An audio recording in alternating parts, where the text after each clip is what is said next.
ለመላው የክርስትና እምነት ተከታዮች እንኳን ለኢየሱስ ክርስቶስ የስቅለት መታሰቢያ በዓል አደረሳችሁ። ጤና ይስጥልን የተወደዳችሁ በያላችሁበት እንደምን ቆያችሁ።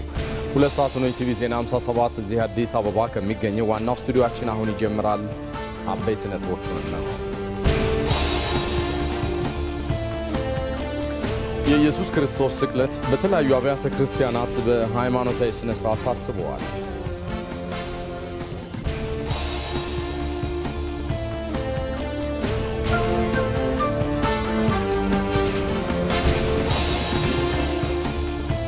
የኢትዮጵያና የብሩንዲ ግንኙነት ወደ ላቀ ወዳጅነት ተሸጋግሯል።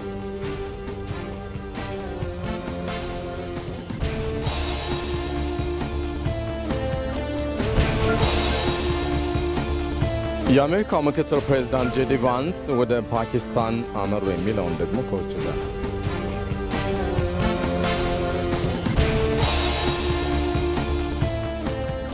ሰለሞን ኃይለ ኢየሱስ ነኝ። አባችሁን ዝለቁ። መቼ ነበር ወደ አዲስ አበባ እኮ የሚመጣው እኮ ኤዩ ሲደርስ ነበር አይደል? በ5 ዓመት ውስጥ ከ60 ሺህ በላይ ፕሮጀክቶችን የገነባ ነው። በአፍሪካ 10 ጽዱ ከተባሉ ከተሞች ውስጥ አንዷ ለመሆን በቅታለች። አዲስ አበባ እኮ የመኪና ማቆሚያ ያልነበራት ከተማ ናት።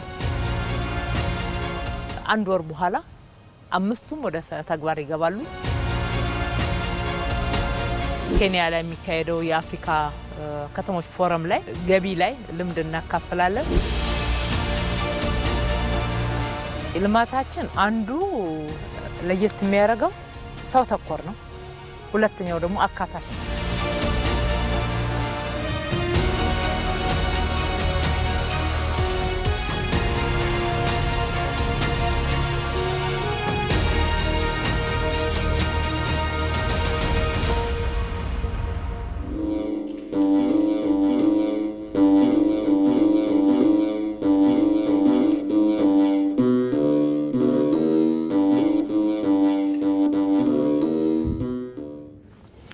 ቀዳሚ ወደሆነው ዘገባ ልሻገር። ከኢየሱስ ክርስቶስ የተማርነው ፍቅር፣ ትህትናም በሕይወታችን ልንተገብረው ይገባል ሲሉ የኢትዮጵያ ኦርቶዶክስ ተዋሕዶ ቤተክርስቲያን ምእመናን ተናገሩ።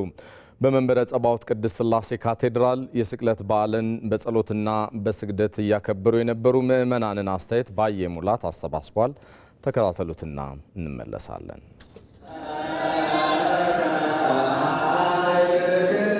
ከሰኞ ጀምሮ ጌታችን መድኃኒታችን ኢየሱስ ክርስቶስ ስለ ሰው ልጅ ሲል ያገኘውን ስቃይ መከራ በማሰብ ሁላችንም በቤተ ክርስቲያን ተሰብስበን በጾም በስግደት ክርስቶስን እያሰብን እንገኛለን ማለት ነው።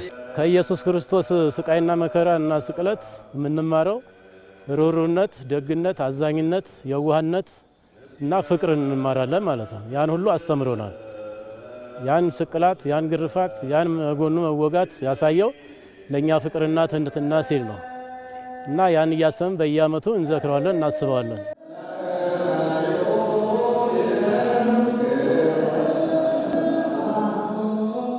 ለኛ ሲል ከድንግል ከመቤታችን ከቅድስት ድንግል ማርያም ከሰማየ ሰማያት ወርዶ ሰው ሆኖ ተወልዶ በዚች ዓለም 33 ዓመት ኖሮ የተለያዩ ስራዎችን ሰርቶ እዚህ በዚች ዓለም ላይ መንፈሳዊ ስራ ሰርቶ ለኛ ፍቅርን፣ ትህትናን፣ ዝቅ ማለትን፣ ይቅር ባይነትን፣ መቻቻል እንዳለብን፣ መከባበር እንዳለብን፣ ይቅር መባባልና በፍቅር መኖር እንዳለብን አሳይቶናል ማለት። እግዚአብሔር እንግዲህ ወደዚህ ዓለም ሲመጣ ፍቅር፣ ትህትና፣ አንድነትን፣ መለያየትን፣ ጥላቻን እንድናስወግድበት ነው ያን ሁሉ መከራና ስቃይ ለኛ ያስተማረ እና እኛም ያን አርአያ ተከትለን ወደፊት ይህን ተግባር ማስቀጠልና መፈጸም አለብን ማለት ነው። አሁን ያለውን ጥላቻ፣ መለያየት እና ፍቅር ወደ አዲስ ምዕራፍ አሸጋግረን እንዲቀጥል ማድረግ አለብን።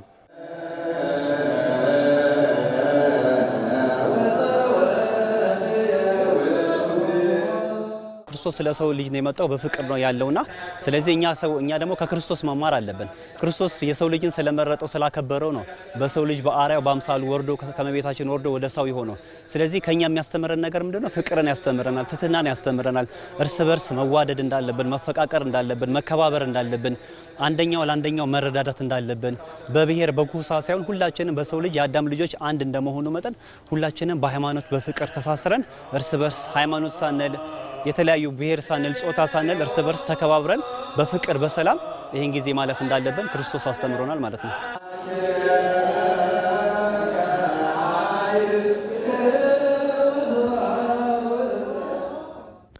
የኢየሱስ ክርስቶስ ስቅለት መታሰቢያ በዓል በኢትዮጵያ ካቶሊካዊት ቤተክርስቲያን ተካሂዷል። ስቅለት ኢየሱስ ክርስቶስ የሰው ልጅን ለማዳን የሕይወት ዋጋ መክፈሉ በስግደትና ጸሎት የሚታሰብበት ዕለት ነው። በልደታ ማርያም ካቴድራል የኢትዮጵያ ካቶሊካዊት ቤተክርስቲያን ሊቀ ጳጳስ ብፁዕ ካርዲናል ብርሃነ ኢየሱስ ራፋኤልን ጨምሮ ካህናትና ምእመናን በተገኙበትም ታስበዋል። የሰው ልጆች ከኢየሱስ ክርስቶስ ትሕትና ይቅር መባባልና ፍቅርን ተምረው ትርጉም ሊሰጡት ይገባል ሲሉ የኢትዮጵያ ካቶሊካዊት ቤተክርስቲያን ሊቀ ጳጳስ ብፁዕ ካርዲናል ብርሃነ ኢየሱስ ራፋኤል ተናግረዋል። ለሰው ልጆች ሁሉ ያለውን ፍቅር ለመግለጥ በመስቀል የተሰቀለውን ኢየሱስ ክርስቶስን በማሰብ እርስ በርስ መዋደድና መከባበር እንደሚገባም ምእመናን ተናግረዋል። አስተያየታቸውን እስኪ ተከታተሉትና እንመለስ።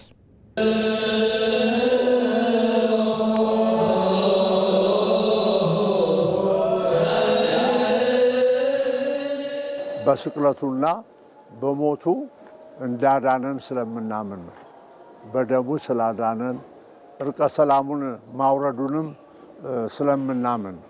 ስለዚህ ይህ ቀን የኛ የመዳኛችን ቀን ነው። ሆኖም ግን ጌታ ምን ያህል ፍቅር እንዳሳየን፣ ምን ያህል ትዕግስት እንዳሳየን፣ እንዲሁም ደግሞ ለበደሉት ሁሉ ጸሎት አድርጎ የሚያደርጉትን አያውቁምና ይቅር በላቸው በማለት ይቅርታን ያስተማረበትም ዕለት ስለሆነ እኛም እርስ በራሳችን ይቅር ተባብለን እሱ በመስቀሉ ላይ ሆኖ እርቅን እንዳወረደ ሰላሙን እንዳወረደ ለእኛም ለሁላችን እርቁን፣ ሰላሙን፣ ፍቅሩን እንዲሰጠን የምንጸልይበት ቀን ነው።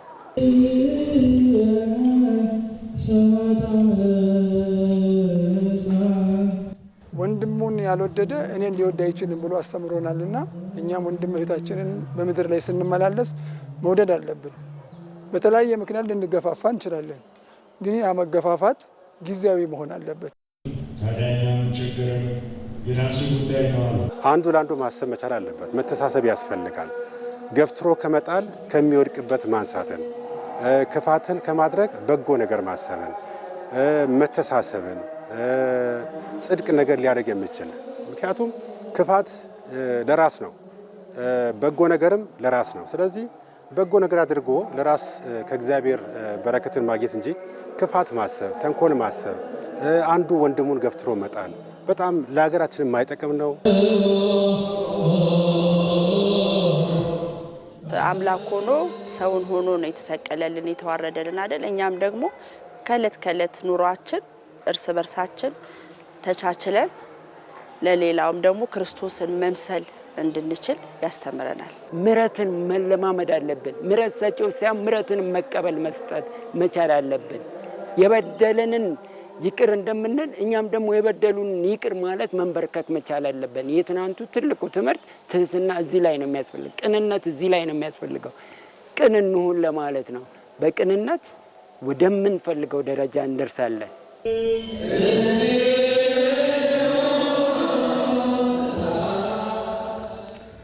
የኢየሱስ ክርስቶስ የመስቀሉ ፍቅር የክፋት ሁሉ ማክተሚያ የይቅርታና የትህትና ማሳያ በመሆኑ ይህንን ታላቅ መሰረት በመከተል ባለፈ ታሪክ ላይ ከመቆዘም ይልቅ ለነገው ብሩህ ተስፋ ይቅርታን ስንቅ ማድረግ የተገባ ነው።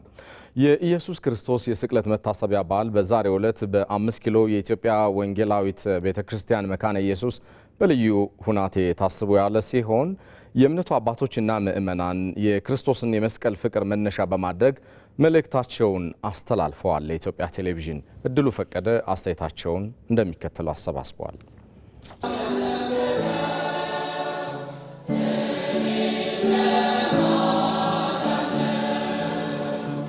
ጌታችንና መድኃኒታችን ኢየሱስ ክርስቶስ ከሰማይ ሲመጣ በዋናነት በእግዚአብሔርና በሰው ልጆች መካከል ያለውን የጥል ግድግዳ ለማፍረስ ነው የመጣው። ስለዚህ ሰላምን ለመመስረት እርቅን ለመመስረት ነው የመጣው። ያ እርቅ ግን በእግዚአብሔርና በሰው ልጆች መካከል ብቻ ያለ ሳይሆን በሰው ልጆች መካከል ያለውን የጥል ግድግዳ፣ ጥላቻ፣ ክፋት፣ እርስ በርስ ያለውን መራራቅና መናቆር የሚያስወግድ ፍቅርን፣ ሰላምን፣ እርስ በርስ መቀራረብንና እርቅን የሚያደርግ ነው።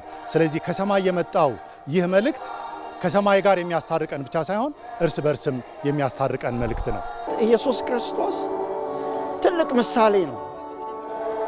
የትህትና የፍቅር ምሳሌያችን ነው። እርሱን እንድንመለከት እርሱን እንድናሳይ በሕይወታችን በኑሯችን ኢየሱስ ክርስቶስ የራሱ ቤት አልነበረውም አይደለ? የራሱ መቃብር እንኳን አልነበረውም እኮ በዚህ ምድር። ግን ሕይወቱን ለሰው ልጆች ሰጠ። ዘመኑን ሁሉ ለሰው ልጆች ኖረ። ክርስቶስ ኢየሱስ እንደወደደን እርስ በርሳችን እንድንዋደድ የእግዚአብሔርን ፈቃድ እንድንፈጽም የእርሱን ፈለግ እንድንከተል በፍቅር እንድንኖር በፍቅር እንድንተሳሰብ የእሱን ፈቃድ እንድናደርግ ሁላችን በዚህ እውነት ውስጥ ራሳችንን እንድናስገዛ ያስተላልፋለሁ። እንግዲህ እሱ አምላክ ሆኖ ሳለ ተዋርዶ የኛን ኃጢአት ይቅር ብሎ በእኛ ፋንታ ከሞተ እና ከወደደን በዛ ፍቅር ከወደደን እኛም ደግሞ የበደሉንን ሰዎች በተለያየ ሁኔታ የምናውቃቸው ማናውቃቸው ብዙ ሰዎች የጎዱንን ሰዎች ይቅር የማለት ልብ ሊኖረን ይገባል።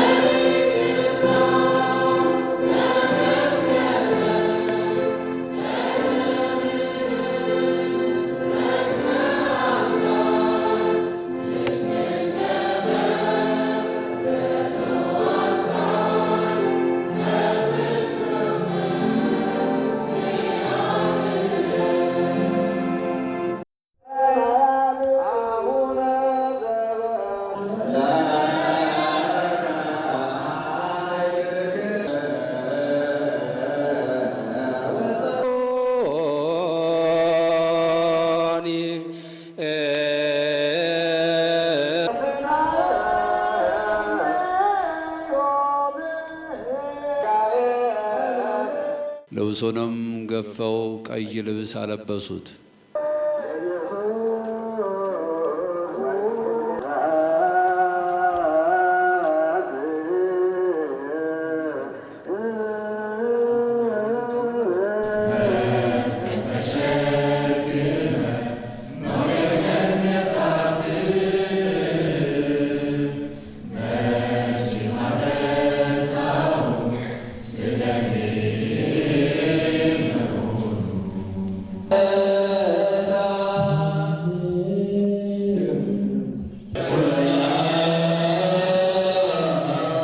ጲላጦስ እስኪደነቅ ድረስ አሁንም ኢየሱስ ምንም መልስ አልሰጠም።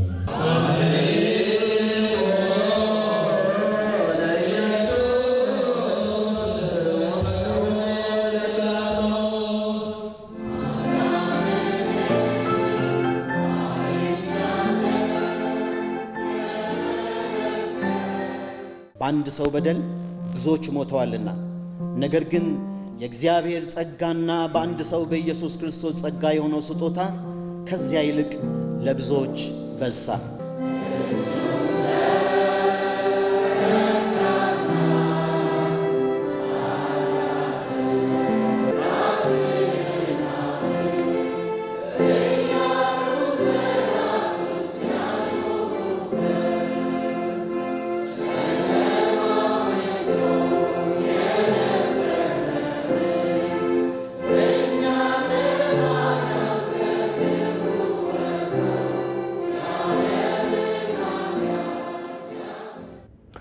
ዜናዎቻችን እንደቀጠሉ ናቸው። ኢየሱስ ክርስቶስ በመስቀል ላይ የከፈለው መስዋዕትነት ሰውን ከኃጢአት ባርነት ነፃ እንዳወጣ ሁሉ ትውልዱም ከጥላቻና ከቂም በቀል ባርነት ነፃ መውጣት ይጠበቅበታል።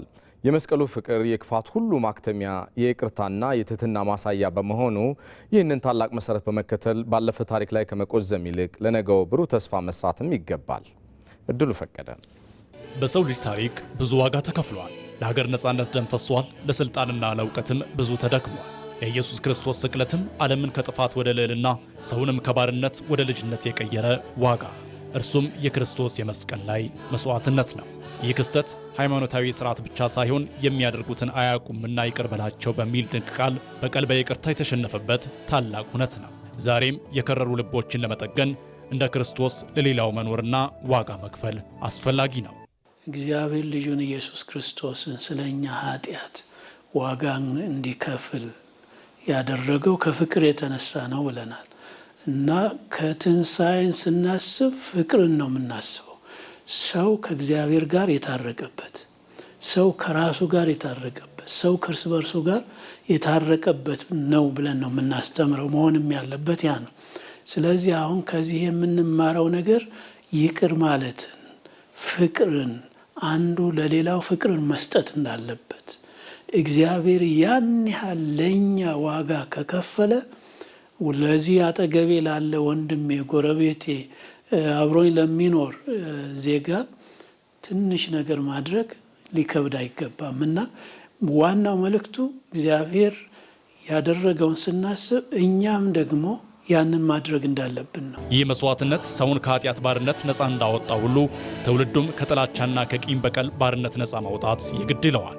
እውነተኛ ነፃነት ሌላውን በማጥፋት ሳይሆን በፍቅር በማሸነፍ የሚገኝ መሆኑን መገንዘብ ለአብሮነት ጽኑ መሰረት ነው። በክርስቶስ ኢየሱስ የነበረው ሐሳብ በእናንተ ዘንድ ይሁን ሲል እኛ ለሰዎች መክፈል ያለብን ነገር ይኖራል። ለተራቡ፣ ለተጠሙ፣ ለታረሱ እና እሱም እንኳን ባናደርግ ለሰው ልጆች በሙሉ ፍቅር ልናሳይ ይገባል። ያንን የሱን ፍቅር እኛም ለሌሎች ማሳየት ይገባናል እና ይሄን የሚፈልግብን ይመስላል። እሱ ዋጋ ሲከፍል ያንን ተዋርዶ መጥቶ ለኛ ዋጋ ሲከፍል እኛም ለሌሎች ሰዎች ይህንን ወንጌል የከፈለውን ዋጋ ማስተዋወቅ ይኖርብናል። ጌታ የከፈለውን ዋጋ ለሌሎች ማሳወቅ አለብን። እንደዚሁም ለሌሎች መልካም ማድረግ ይጠበቅብናል ማለት ነው። ፈጣሪ ለሰው ነፍስ ሲል የልጁን ደም እስከ ማፍሰስ ዋጋ ከከፈለ ሰዎችም ሰውን በማንነቱ ሊያከብረው እንደሚገባም የሃይማኖት አስተምሮ ያስረዳል። ጌታችን ኢየሱስ ክርስቶስ በመስቀል ላይ ተሰቅሎ ሰላምን አደረገ ነው የሚለው መጽሐፍ ቅዱስ። ይሄ ሰላም ሰውን ከእግዚአብሔር ጋር ያስታረቀበት ሰላም ነው። ሰውን ከሰው ጋር ያስታረቀበት ሰላም ነው። ስለዚህ እኛ ክርስቲያኖች ነን፣ የክርስቶስን ፈለግ እንከተላለን የምንል ሰዎች ሰላምን የምናውጅ የሰላም ሰዎች ልንሆን ይገባናል። በተለይም ደግሞ ምድራችን ባለችበት በዚህ ጊዜ አንድም ድሃ አደጉን የምናስብበት የምንረዳበት፣ ሌላው ግን የሰላም መልእክተኛ ሆነን ሰላምን የምንሰብክበት ሰላምን የምናውጅበት ጊዜ እንደሆነ እንድናስብ እድል ይሰጠናል። የመስቀሉ ፍቅር የክፋት ሁሉ ማክተሚያ፣ የይቅርታና የትህትና ትምህርት ቤት ነው። ይህን ታላቅ መሰረት በመከተል ባለፈ ታሪክ ላይ ከመቆዘም ይልቅ ለነገው ብሩህ ተስፋ ይቅርታን ስንቅ ማድረግ ይገባል። ጥላቻን በፍቅር፣ ቂምን በምህረት፣ መለያየትን በአብሮነት መተካት ሲቻል ደግሞ ይህ የመስቀሉ ትምህርት በተግባር ይገለጣል። በዕለተ ዓርብ የተደረገው የኢየሱስ ክርስቶስ ስቅለት ለአዳምና ለልጆቹ ሁሉ ቤዛነት የተፈጸመበት መሆኑን ቤተክርስቲያን ታስተምራለች። በስቅለት የተፈጸመው ድርጊትም ለሰው ልጆች ሁሉ ፍጹም ይቅርታና ፍቅርን የሚያሳይም ጭምር ነው። ዕለቱን አስመልክቶ ባልደረባችን ዮሐንስ ፋንታሁን በኢትዮጵያ ኦርቶዶክስ ተዋሕዶ ቤተክርስቲያን ተገኝቶ የሚከተለውን ጥንቅር አዘጋጅቷል። ተከታተሉት። በዕለተ ዓርብ ከፍጥረታት ሁሉ ልቆ የተፈጠረ የሰው ልጅ የፈጣሪውን ትእዛዝ ባለማክበሩ ምክንያት ፍርድ አገኘው። ከፍርድም በኋላ ተስፋ ተሰጠው። ተስፋውም በፍቅር የተዋጀ እርቅን የያዘ ነበር። እርቁ የተጀመረው በፈቃዱ ነው። ምን በማለቱ አድንሃለሁ፣ እወርዳለሁ፣ እወለዳለሁ ቀነ ቀጠሮውን ሲሰጥ በመጀመሪያ ጊዜ እግዚአብሔር ዓለሙን ይቅር እንደሚለው ወይ ደግሞ እርቅ እንደሚመጣ የሚያሳዩ ነገሮች ነበሩ።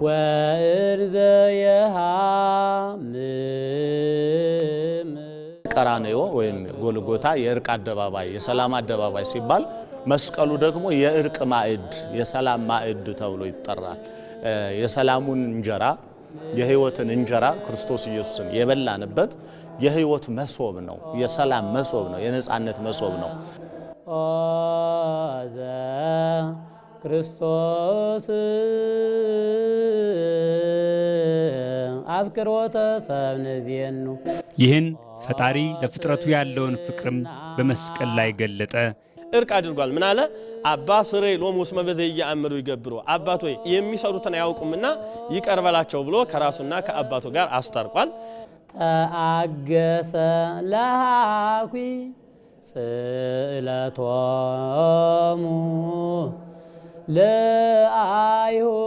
ለአይሁድ የጠፉ በጎች ከመንጋው ውጭ ያሉ ከበረቱ ውጭ ያሉ በጎች አሉኝ እነሱን አመጣቸዋለሁ ብሎ የተናገረ ጌታ ሊያመጣን ወደ በረቱ ሊሰበስበን ሊጨምረን መስቀል ላይ ዋለ፣ ቀራንዮ ላይ ዋለ፣ ለሁሉም እኩል።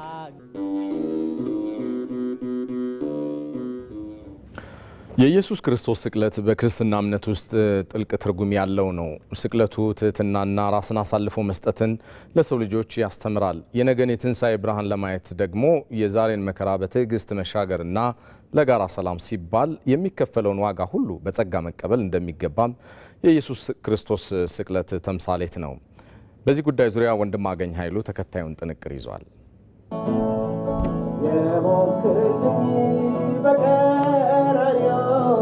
የሰው ልጅ በጥላቻ ፋንታ ፍቅርን በበቀል ሳይሆን በይቅርታ መሻገርን ያስተማረው የኢየሱስ ክርስቶስ ስቅለት የመከራና የሕማም ወቅት ብቻ ሳይሆን የፍቅር ድል አድራጊነት የታወጀበት ታላቅ ዕለት ነው። ይህ የመስዋዕትነት ትምህርት ከግለሰብ አልፎ ለሀገር ሕልውናና ለነገው ትውልድ ብሩህ ተስፋ የሚከፈልን ዋጋ የሚያመላክት ጥልቅ ምስጢርም አለው። የኢየሱስ ክርስቶስ ስቅለትና መከራን መቀበል ደግሞ አምላክ ለሰው ልጅ ሲል በደልን በይቅርታ ጥላቻን በፍቅር ማሸነፉን እንደሚያሳይ የሃይማኖት አስተምህሮም ያስረዳል። ጻድቅ የሆነው ጌታ ለኔና ለጠቅላላ ለሰው ልጅ ለፍጥረት ብሎ የሞተው ነው፣ ሊሞት የመጣበት ነው እና ያ ሕማም በዛ ምክንያት ነው። ለዛ ነው መጽሐፍ ቅዱስ በሱ ቁስል እኛ ተፈወስን የሚለው። በሱ ሕማም ነው እኛ ፈውስ ያገኘ ነው። ክርስቶስ ኢየሱስ ለሰው ልጆች ሕይወቱን አሳልፎ በምድር ላይ እንደሰጠ እግዚአብሔር ወልድ ከሥላሴ ሶስት ሁለተኛው ክፍል የሆነው ወደዚህ ምድር ላይ እንደመጣ ብዙ መዝሙራት ያወሳሉ፣ ብዙ ሰባኪያንም ይሰብካሉ። ክርስቶስ እንግዲህ ለእኛ መዳን ብሎ ከሰማይ ክብሩን ጥሎ ወርዶ የሰው ልጆች ለማዳን ተገርፏል። እንዲሁም ብዙ በደልና እንግልት ደርሶበት እስከ መስቀል መሰቀል ድረስ እስከ መሞት ድረስ ደርሷል። እንግዲህ እንደ ቤተ ክርስቲያን የምንዘምራቸው የራሳችን የሆኑ ዝማሬዎች አሉ። ይህ የፍቅር መስዋዕትነትና ትህትና አማንያኑ ላይ ሊጋባ የሚገባው ትምህርት ነው። ስቅለት የመከራና የሕማም ጊዜ ብቻ አይደለም፣ ይልቁንም የፍቅር ድል አድራጊነት የታየበት ነው። ይህ የስቅለቱ አስተምህሮ ችግሮችን ተሻግሮ የነገ ትንሣኤን ለማየት ዛሬ የሚከፈል ዋጋን ከግለሰብ እስከ ሀገር የሚተረጎም መሆኑን የሃይማኖት መምህራኑ ያስረዳሉ። ከዚህ ፍቅር ከዚህ ትህትና የሰው ልጆችም እርስ በራሳችን አብረን ስንኖር በማህበረሰባችን መሃል ከትዕቢት ከፍ ከፍ ከማድረግ ይልቅ ራሳችንን ዝቅ ብናደርግ እግዚአብሔር በጊዜው ከፍ ያደርገናል። ክርስቶስ በመስቀል ላይ ሲሰቀል ፍቅር አስገድዶት ነው በመስቀል ላይ የተሰቀለው። እኛን ለማዳን ለኛ ያለው ፍቅር ነው በመስቀል እንዲሰቀል ያስገደደው። እንግዲህ በቃሉም እንደሚለው ሊኖርባችሁ የሚገባ ዕዳ እርስ በርስ መዋደድ ይሁን ይላል። እንግዲህ ክርስቶስ በመስቀል ሲሰቀል ያስተማረን ምንድነው? ፍቅርን ነው። ትህትናን እንድንለብስ እንድንራመድ፣ ጨካኝነታችንን በምህረት እንድንለውጥ፣ በፍቅር እንድንለውጥ፣ የወንድማማችነትና የእህትማማችነት ፍቅር በልባችን እንዲኖርልን ያንን በምሳሌነት ትቶልን ነው ለእያንዳንዳችን እርሱ ወደ አባቱ ቀኝ ሄደ። ሕዝቡም የትንሣኤ በዓልን ሲያከብር የመረዳዳት እሴቶችን በማጎልበት ፍቅርን በማጋራትና የእርስ በርስ ትስስርን በማጠናከር ሊሆን ይገባል። እርስ በርስ በመዋደዳችሁ አሕዛብ ሁሉ ደቀ መዛሙርቴ መሆናችሁን በዚህ ያውቃሉ ብሎ እንደተናገረ ያንን ምሳሌ ሕይወት በእያንዳንዳችን ሕይወት ላይ ተገልጦ ሰዎች ሊመሰክሩልን የሚገባ መሆን አለበት። የሕማም ሳምንቱ ሲጠናቀቅ ምዕመናን ከሞቱ በኋላ የሚመጣውን የትንሣኤ ብርሃን በናፍቆት ይጠባበቃሉ። ዛሬም ሀገር እንድትቆምና የነገውን ትውልድ እጣ ፈንታ ብሩህ ለማድረግ የሚከፈልን ዋጋ ይጠይቃል። ስቅለቱ ይህን የመስዋዕትነትና ከቤተሰብ ጀምሮ የሚጸናን የፍቅር መንፈስ ይጠይቃል። ኢየሱስ ክርስቶስ ለሰው ልጆች በመስቀል ላይ የከፈለ ዋጋ ነፍሱን አሳልፎ እስከ መስጠት የደረሰ ታላቅ የፍቅር ጥግ ነው። ይህ መስዋዕትነት የታሪክ ክስተት ብቻ ሳይሆን ዛሬም ድረስ ለሰው ልጆች ሕይወት ጥልቅ ትርጉምን የሚሰጥ የፍቅር መገለጫም ጭምር ነው። ሰናይት ብርሃኔ ሐዋርያቲሁ ከበበ ጌታችን መድኃኒታችን ኢየሱስ ክርስቶስ በመስቀል ላይ የከፈለው ዋጋና ፍቅር አዳምን ከቀደመ ማንነቱ የበለጠ ሌላ ማንነት ነው የሰጠው እና ስለ ጌታችን ስለ መድኃኒታችን ስለ ኢየሱስ ክርስቶስ በመስቀል መዋልና ዋጋ መክፈል ስናስብ ይሄ የቀደመው አዳም መመለሱን ከዚያም በላይ ክብር ማግኘቱን የምናስብበት ዕለት ነው። ተሰቅለ ወሃመ የመጣበት ዓላማ የጠፉትን ለመፈለግ የራቁትን ለማቅረብ የወደቁትን ለማንሳት ነውና የመጣው ሁለት የወደቁ ሰዎች በዚያች አንድ በቀራንዮ የመስቀል ቆይታ ላይ ተገኝተዋል። ክርስቶስ ፍቅሩን ለዓለም ሰጥቷል፣ ገልጧል። በትንሳኤው በልደቱ በጥምቀቱ ለሰው ልጆች መስጠት ያለበትን ጸጋ ሁሉ ሰጥቷል። ያን ጸጋ ማን ተጠቅሞበታል ነው? ጸጋው ለሁሉ ተሰጥቷል። ያን ጸጋ ግን ማን ተጠቅሞበታል? ለመስቀልከ ይሄ የክርስቶስን ፍቅር ማንም ፍጡር ለክርስቶስ መልሶ ሊሰጠው አይችልም። ወይም ደግሞ ክርስቶስ የደረሰበትን መከራውን ማንም ሊመልስለት አይችልም። ነገር ግን እንደ ፍጡር ለክርስቶስ ልናደርገው የሚገባ ነገር ግን አለ። የመጀመሪያው የክርስቶስን ሕግ ማሰብ፣ የክርስቶስን መከራ ማሰብ። በነገራችን ላይ የሰው ልጅ ክርስቶስ የከፈለውንና ክርስቶስ ያደረገውን መከራ የሚያስብ ከሆነ ወደ ኃጢአት አይገባም። የተቸገረውን በመርዳት ያዘነውን በማጽናናት የታሰረውን በመጠየቅ የታመመውን በመጎብኘት የክርስቶስን ፍቅር ልንተካው ልንመልሰው እንችላለን።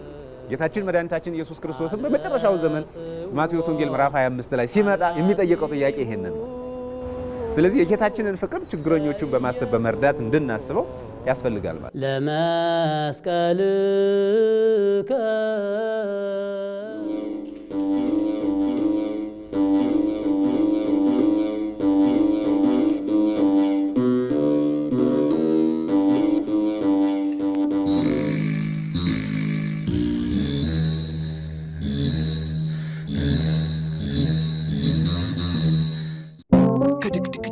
ውስጥ የዛሬ ሰላማችን ሚስጥር የማይሽር ፍቅር ብርሃን ፈነጠቀ፣ ተስፋም ታደሰ። በቀራንዮ ላይ ታየ። ይህም የፍቅር ብርሃን ሁሌም የትም አንድ ያደርገናል፣ በፍቅር ያስረናል፣ በመተሳሰብ ይገምደናል። እንኳን ለብርሃነ ትንሣኤው በሰላም አደረሰ። በዕለተ ፋሲካ በጌታ ትንሣኤ በቀራንዮ ላይ ታየ፣ በጎልጎታ ላይ ታየ። የዓለም መድኃኒት የጌታ ትንሣኤ በዕለተ ፋሲካ በጌታ ትንሣኤ ሁሉም የሚያስቡልን ማሰባቸውንም በተግባር የሚያሳዩን ወዳጅ ዘመድ፣ ቤተሰብ፣ ጓደኞቻችን የሚልኩትን ገንዘብ የኢትዮጵያ ንግድ ባንክ ከጉርሻ ጋር በዛው ፍጥነት ያደርስልናል። ከተለያዩ የዓለም ሀገራት በኢትዮ ዳይሬክት፣ በካሽጎ፣ በፋስት ፔ፣ በወገን ሴንድና በሌሎችም የሐዋላ አስተላላፊ ድርጅቶች በኩል ገንዘብ ሲላክሎት በእያንዳንዱ ዶላር የ10 ብር ተጨማሪ ጉርሻ ያገኛሉ። ከመጋቢት 26 እስከ ሚያዝያ 24 በተለያዩ የውጭ ሐዋላ አስተላላፊ ድርጅቶች በኩል ከ50 ዶላር በላይ ለሚቀበሉ 290 ዕድለኞች በየቀኑ 10 ሺህ ብር፣ ከ500 ዶላር በላይ ለሚቀበሉ 16 ዕድለኞች በየሳምንቱ 50 ሺህ ብር ሽልማት ያገኛሉ። መልካም የትንሣኤ በዓል! የኢትዮጵያ ንግድ ባንክ ሁሌም የሚተማመኑበት ባንክ።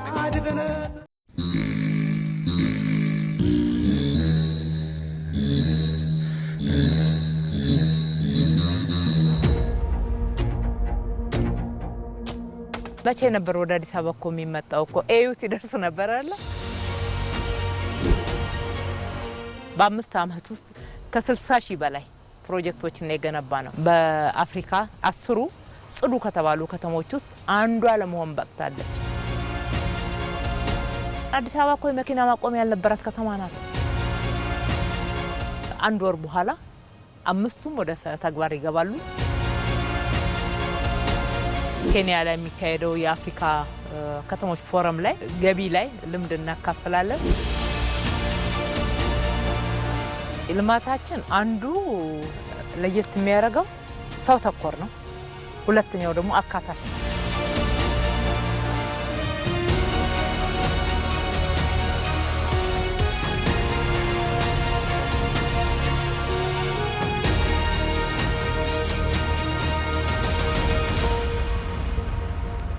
እዚህ ሸጎሌ አካባቢ ከሚገኘው ዋናው ስቱዲዮአችን በቀጥታ ስርጭት እየተከታተላችሁት የምትገኙት ቲቪ ዜና 57 እንደቀጠለ ነው። የተወደዳችሁ ወደ ሌሎች ዘገባዎች ይሻገራለሁ። የኢትዮጵያና የብሩንዲ ግንኙነት ወደ ላቀ ወዳጅነት ተሸጋግሯል። ከህብረቱ ምስረታ ዋዜማ የሚጀምረው ይኸው የሁለቱ ሀገራት ግንኙነት ታዲያ ባለፉት 2 አስርት ዓመታት የበለጠ ተጠናክሮ ተመልክተናል። ሀብታሙ ተክለስላሴ በሁለቱ ሀገራት ግንኙነት ዙሪያ ያጠናቀረው ዘገባ አለ። ተከታተሉትና እንመለስ።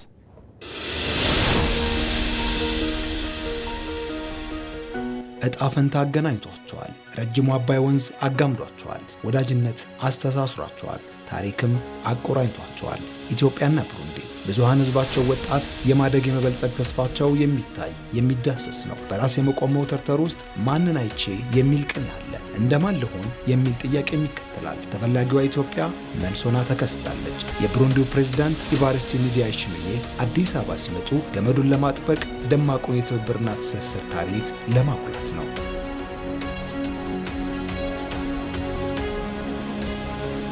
የጋራ ቤታቸው የአፍሪካ ህብረት የቀድሞ አንድነት ድርጅት በመመስረቻው ዋዜማ ጅማሮውን ያደረገው የሁለቱ ሀገራት ግንኙነት አድጎ ጎምርቶ በተለይ ባለፉት 2 አስርተ ዓመታት ወደ ከፍታ ተሸጋግሯል። ኢትዮጵያና ብሩንዲ ቡና ኪሳቸው፣ ግብርና መላወሻቸው፣ የአባይ ውሃ እስትንፋሳቸው፣ የአህጉሪቱ ሰላም የሚገዳቸው በዲፕሎማሲ ፍላጎት የአንድ ገጽ ሀገራት ናቸው።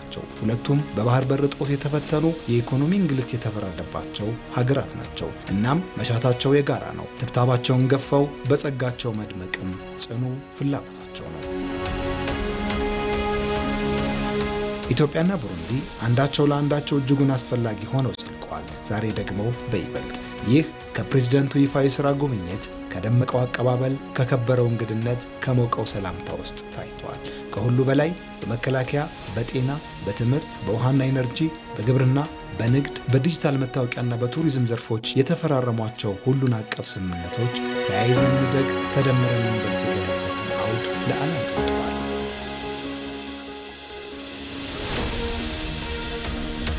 አባይ ጠላትም እንዳፈራ ወዳጅም ፈጥሯል። ብሩንዲ የናይል ውሃን በትብብር መጠቀም ይቻላል የሚለው የናይል ተፋሰስ የትብብር ማዕቀፍ ስምምነት ወይም ሲኤፍኤ ከፈረሙት ከቀዳሚዎቹ የምትመደብ ሀገር ናት። ብሩንዲ ስምምነቱን በማጽደቋ የናይል ውሃ ፍትሃዊ በሆነ መንገድ ጥቅም ላይ እንዲውል ለሚደረገው ጥረት ትልቅ ድጋፍ ሆኗል። በዚህ ጉዳይ የኢትዮጵያ ቃል የብሩንዲም ቃል ነው። ይህ ብቻ አይደለም። የብሩንዲው ፕሬዝዳንት ኢቫሪስቲ ኒዲያይሽሚዬ የወቅቱ የአፍሪካ ህብረት ሊቀመንበር ናቸው። ኢትዮጵያ ደግሞ ህብረቱ በማዕቀፉ ብልጽግናዋ እንዲደግፍ ለሰላሟ መጽናት ዋርካ እንዲሆን ትሻለች። እናም ኢኮኖሚው እንደሚያፈላልጋቸው የኃይል ልማት ጉዳይ እንደሚያቀራርባቸው ሁሉ እነዚህ አንኳር ነጥቦችም ግንኙነታቸውን ይበይናሉ። አፍሪካውያን ይህስ የኛ በመሆኑ ደስ ይለናል እንኮራበታለንም የሚሉለት አገናኝ በራቸው የኢትዮጵያ አየር መንገድ በብሩንዲ እንደ አይን ብሌን ይታያል። ዋነኛ የዓለም መገናኛ መስመር፣ የኢኮኖሚ ትስስራቸው አውታር፣ የደም ስር ነው። ሁለቱም በሶማሊያ የሰላም ማስከበር አትሚስ ውስጥ ከፍተኛ ድርሻ አላቸው። ብሩንዲ በሰላም ማስከበር ስምሪት ውስጥ ያላትን ሚና ለማጠናከርና ወታደራዊ አቅሟን ለመገንባት የኢትዮጵያን ተሞክሮና የቴክኒክ ድጋፍ አብዝታ ትፈልገዋለች። በቀጠናዊ ጸጥታ ዙሪያ ኢትዮጵያ ያላት ተሰሚነትም ለብሩንዲ እንደ ዋስትና ይታያል። አሁን ኢትዮጵያ ከተሞቿን እንደ አዲስ ወልዳ ግብርናዋን እያዘመነች ገጠሮቿን እያሻገረች ወደ ብልጽግናዋ እየተንደረደረች ቴክኖሎጂዋም ነገዋን እየቃኘ ነው። ማናት? የት ናት? ወዴት ናት ያሰኘው መመንደቅ ኢትዮጵያ በነፃነቷ እንደደመቀች ዛሬም አብነት የሆነችበትን ሰገነት ስለዋለና እነ ብሩንዲም ብዙ የምንወስደው ብዙ የምንከትበው አለ ነው አመጣጣቸው። ራስን የመቻሉ ነገርማ ቀዳሚው ነው። ከባዕድ እጅ መመልከትን ታሪክ የማድረግ ጉዞዎች ሰመረልሽ ማለታቸውም አልቀረም። በድምሩ ኢትዮጵያ ቢመስሏት ቢሆኗት የምታስመኝበት ወርቃማ መንገዷ ላይ ናትና ብሩንዲ ወዳጅነቱን ከፍ አድርጓለች። በስምንቱ መስኮች የተፈረሙ የትብብር የመግባቢያ ስምምነቶችም የዚህ ወዳጅነት ማሰሪያ ሆነው ይቀጥላሉ። ተደማጯ ኢትዮጵያ የአፍሪካውያን ቤት ናት፣ የዓለም መግቢያ በርም ጭምር። እንደ ኢትዮጵያ የባህር በር አልባዋ የናይል ውሃ ተጋሪዋ ብሩንዲ ተመሳሳይ ዕጣ እንደተጋራች ብልጽግናና እድገትንም ልትጋራ ኢትዮጵያ ጋር ተጨባጣለች። በመጨረሻም የውጭ ዜና የአሜሪካው ምክትል ፕሬዝዳንት ጄዲ ቫንስ ወደ ፓኪስታን አቀኑ። የአሜሪካና ኢራን የሰላም ውይይት ነገ በፓኪስታን ይካሄዳል ተብሎም ይጠበቃል። በድርድሩ የዩናይትድ ስቴትስ ልዑካንን የሚመሩት ምክትል ፕሬዝዳንቱ ጄዲ ቫንስ የሰላም ውይይቱ ውጤታማ ሊሆን ይችላል የሚል ተስፋን ሰንቀዋል። የኢራን ልዑካን በቀና መንፈስ ወደ ውይይቱ ካልመጡ ግን ለውጥ ላይመጣ ይችላል የሚል ስጋትን ደቅኗል።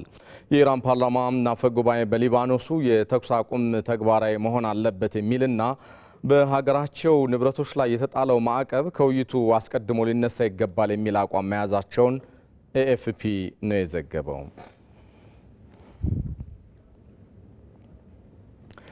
የተወደዳችሁ ለዛሬ አርብ ምሽት ከዋናው ስቱዲዮአችን በቀጥታ ስርጭት ተከታተሉት የነበረው ቲቪ ዜና 57 በዚሁ አበቃ። ኢቢሲን ምርጫችሁ አድርጋችሁ አብራችሁን ለዘለቃችሁ ሁሉ ከልብ እናመሰግናለን።